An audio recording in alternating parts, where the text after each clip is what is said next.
Hello and welcome to Sport Tonight. I'm Cecilia Omogbe in Lagos. Now, the showdown at Etihad right now is Manchester City 3 and Arsenal, of course, 0.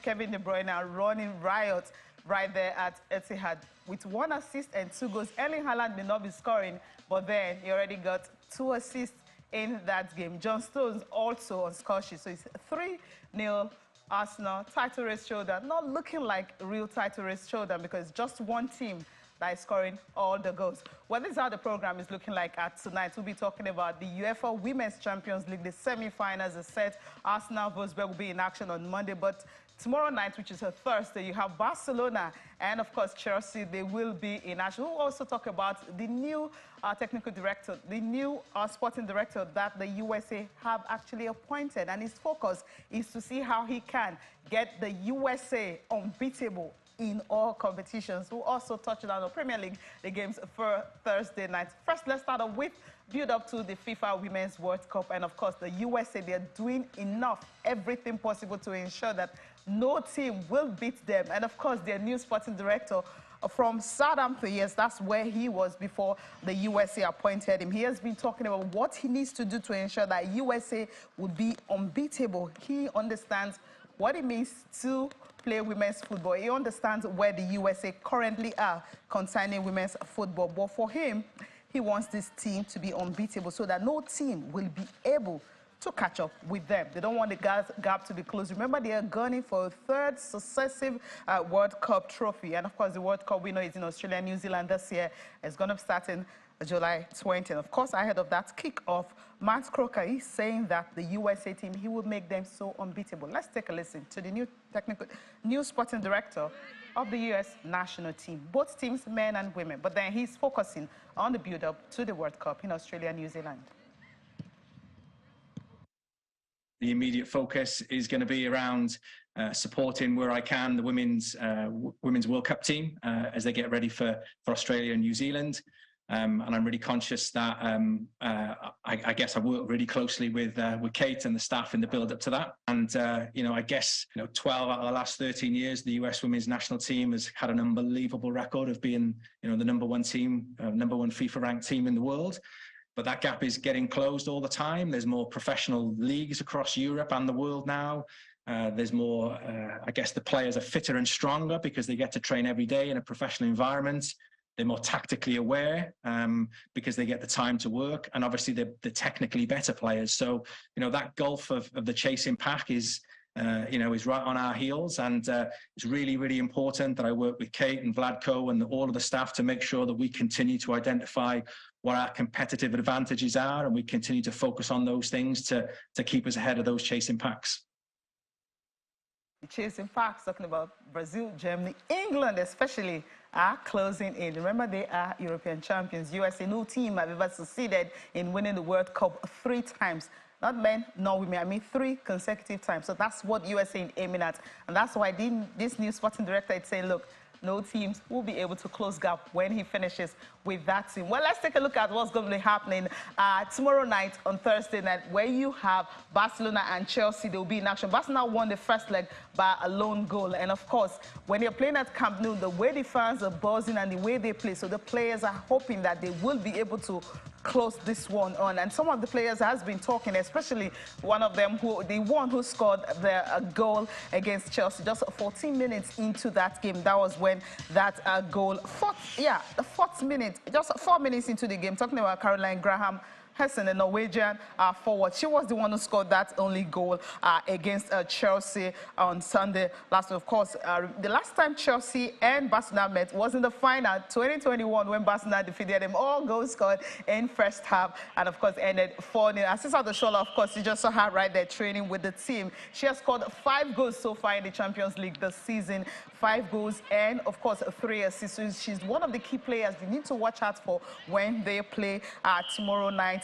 5:45, 7:45, that's when it is. And of course, Chelsea will be aiming to become the first team to win at Barcelona in this competition since Lyon did that in 2018. That was in March, yeah. Lyon did that in 2018 in March. But then when you have Alexis Putellas, she is back to training for Barcelona. Remember, she's been out for more than a year. She did not even go to Euros simply because of that injury, ACL that she suffered. But she's back in training now. She's with the squad, and she will be one of those players to also watch out for. For Barcelona, they are also aiming to reach the 4th UEFA Women's Champions League final in 5 seasons. And of course, they appear in the semi-finals for the 5th time in a row in this particular campaign. Let's take a listen to these players who are aiming to just build on what happened in the first leg at Stamford Bridge and, of course, get something out of the game tomorrow night.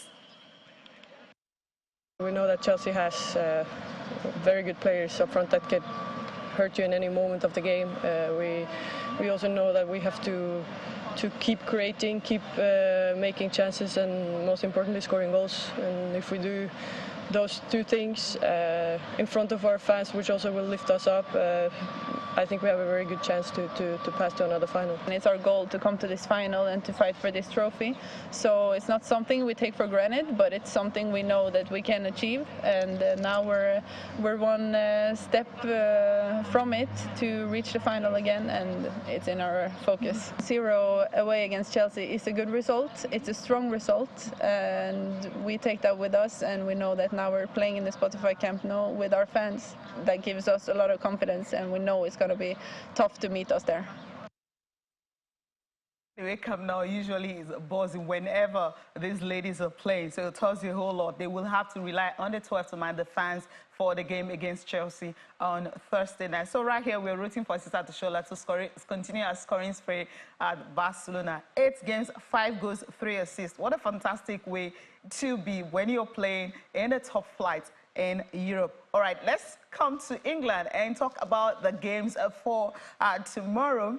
And there you have them. Everton and Newcastle will be in action. High scoring. Newcastle, you know what they can actually do when they're ready. Southampton and Bournemouth will be in action. Of course, the game for tomorrow night is between Tottenham Hotspur and Manchester United. When the season started, their position, they were fighting for top 4. Right now for Tottenham Hotspur, because of what happened against Newcastle, 6-1, the coach Stellini was fired. And after that, Ryan Mason is coming back as interim coach. So you can say 3 managers this season, but the position's not pretty looking good because Aston Villa, they are been in a tough form so far this season. So for the coach Mason, he's demanding a reaction from his players. What kind of reaction is he demanding? Because he understands what it means to play against Manchester United, who also will be aiming to finish in a top 4. So that defeat at St. James Park on Sunday, ended in the sacking of Christian Stellini. And of course, Spurs right now 6th in the standings, 6 points behind 4th place United and 1 behind Aston Villa in 5th. So this victory, they're able to win this. They can leapfrog Aston Villa into 5th place and also cut the gap of Manchester United to 6 points. But then Etihad men, you know, Manchester United, they have 2 games in hand. So it's a whole lot for Tottenham to play. But let's listen to the interim manager, Ryan Mason, talking to his players, what they need to do to ensure that they get all 3 points. A reaction. Obviously, Sunday was disappointing for us, and I would hope and expect that there is a reaction from not only the players, but from everyone in this building and everyone involved in the club as well. They've had a relatively good season. They've won a trophy, which is important for any big club. So we understand it's gonna be a difficult match, but ultimately we're at home and we have full belief that we can get a positive result. We've got 6 games towards the end of the season to try and have a positive little run. But one thing I will say is that I believe in this group. And I believe in this football club as well. And I've been involved in football long enough to know that things can turn around very quickly. A result can change a lot. So, like I say, I believe in the group. I believe in what I will want to do and we will want to do. So, hopefully we can transmit that to the pitch. It's obvious. They had a really bad defeat. And of course, then they are mad. And that can be fuel for bounce back, yeah. But as I said, but it's about us. And opponent can never be more hungry as we.